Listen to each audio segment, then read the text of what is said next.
This is Ndtv, and you're watching Classics.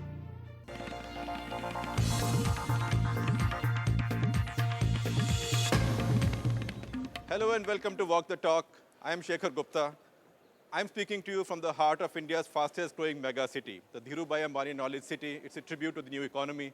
It's also a dream and brainchild of my guest today, Mukesh Ambani. Mukesh, how nice to see you in such a marvelous facility you've built up here.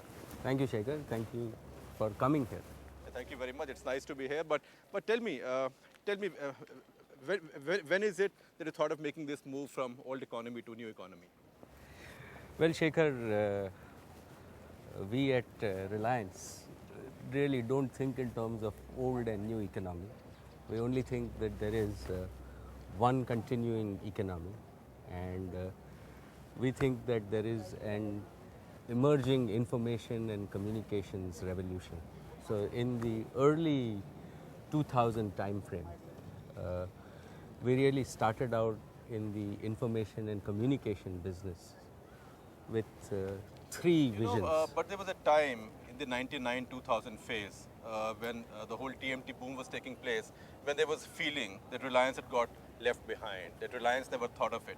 And when Reliance then started with Infocom, it was almost seen, and in fact many people said that Reliance is a Johnny-come-lately, that you missed the bus, now you're trying to get onto something, and maybe you will now make mistakes. So 2 years hence, what do you think? You think it was better to start a bit late? Or do you think you missed out on something? Well, Shekhar, let me walk you through the three visions with which we started off in early 2000, with the belief that the information and the communication revolution is going to change the world, and there is space for mature businesses. The first vision really was to bring down the cost of voice mobile telephony by 100th. When we started, India was the highest cost telecom or mobile voice service in the world. A call in early 2000 from Bombay to Delhi would cost you in the range of 20 to 30 rupees a minute. Right. And we set for ourselves the objective to bring it down to 40 paise a minute. But that's the mess you are now caught up in. You would like to bring it to a certain level, but the regulator or the competition has problems with that.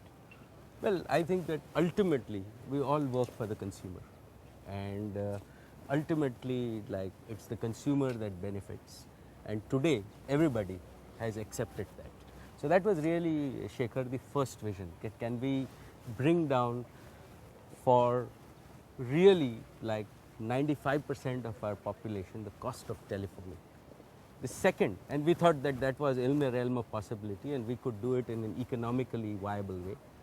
The second vision that we started off was that can we take small businesses in India from really no computing, no network, to leapfrog them to a fully networked These were your Dhirubhai Ambani entrepreneurs, or what did you call them? These are this is what we call enterprise broadband. Right. So that means if you take India really is Like a pawn shop somewhere.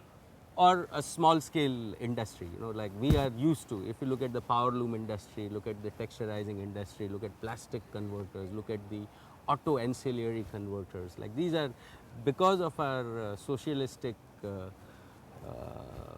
leanings in the 50s, 60s, 70s, right? We still have a large number of small industries. And our estimate is that this country has an excess of 20, 30 million, such what we call small industries and small home industries. So you thought you could network those with We your would really businesses. bring them into the mainstream economy and move them forward. And the third one? The third was really to bring convergence to the home. That means can we really bring voice, data and video to the home? But tell me, So we started with these three, and we thought that we were creating a new wave in terms of taking both information and communication technologies and bringing them to the common man. So many things have happened meanwhile to delay some of these plans. Your pricing structure, many of your offers, there have been controversies with the regulator.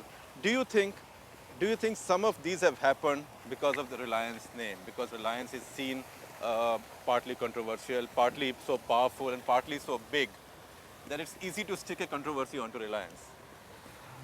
Well, I think that frankly, whenever you are chartering new paths, whenever you're doing something that has not been done before. Or changing It the rules is- of the game. Or changing the rules of the game.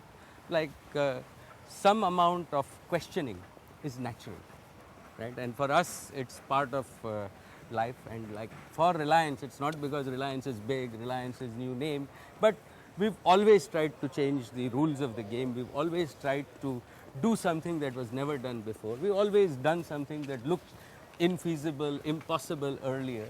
And from that point of view, we are perfectly happy to deal with it. We've done it for the last 20 years, and we will. That's an interesting statement. Mukesh Ambani saying we've always tried to change the rules of the game. Because some of your competitors, particularly in the old economy, would interpret this as something else. That Reliance bent rules or twisted rules or played the system to their advantage. Well, when you talk about changing rules of the game, Shekhar, if I. This is your cafeteria. How many This people do you is feed here? the cafeteria. Several hundred, Like I we believe. have at this complex now we have more than 10,000 people. So we feed like in different cafeterias like over 10,000 people every day. So kabhi mobile, kabhi computer, kabhi masala dosa or coffee. ये तो जीने की A good meal. आवश्यकता है ना. A good meal always keeps. Let's get back to everybody the going. question of how to change the rules of the game.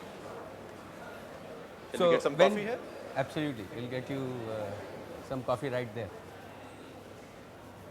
And so we were talking about Shekhar changing rules of the game, and as Reliance, if you look at the 80s, Right. we really thought that what brings efficiency and productivity was scale, and India was not really used to scale at that point in time.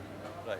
So when we said that we will build world scale plants, you know the kinds of issues that they created. Fortunately, India delicensed, and that was like you can talk about government. Now in today's time, when you talk about technology, right, and we say let's build emerging technology, let's try and build a set-top box that actually converts your TV to a computer, that at home eliminates the need of a DVD player, a tape recorder, then you're using technology to change the rules of the game. it's one If thing- you then say like, It's one thing to talk of scale, and we can all say we dislike, we've now disowned and sort of, we have some coffee, yeah, some coffee.